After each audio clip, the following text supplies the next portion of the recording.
Hello दोस्तों, नमस्कार। ममता मिश्रा के यूट्यूब चैनल पे सबका स्वागत है। आप लोग कैसे हैं? आप लोग भी अच्छे होंगे, हम भी अच्छे हैं। आइए एक बहुत सुंदर दुल्हन उतारते समय का बहुत सुंदर प्यारा गीत ये माँ के संग गीतों के रंग पे जाएगा। आइए, बहुत प्यारा से गाना है। अगर गाना अच्छा लगे कमेंट करके जरूर बताना, लाइक सब्सक्राइब करना। जय श्री देव।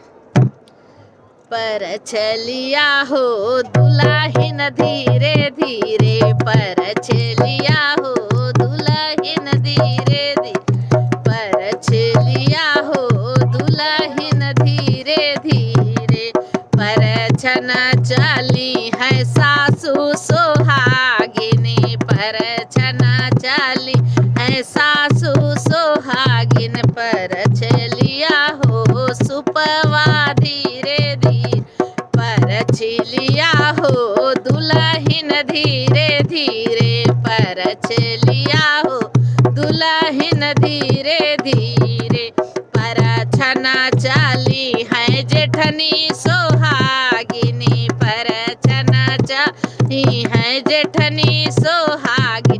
पर चलिया हो लोढ़वा धीरे धीरे, पर चलिया हो लोढ़वा धीरे धीरे। पर चलिया हो दुल्हन धीरे धीरे, पर चलिया हो दुल्हन धीरे धीरे।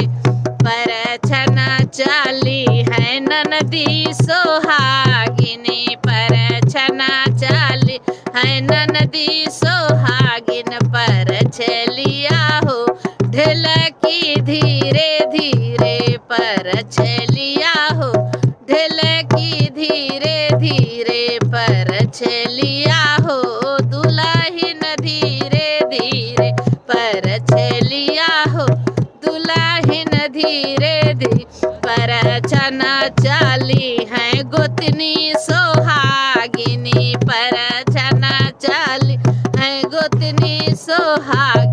पर चलिया हो आरती धीरे धीरे, पर चलिया हो आरती धीरे धीरे। पर चलिया हो, पर चलिया हो दुल्हन धीरे धीरे, पर चलिया हो दुल्हन धीरे धीरे।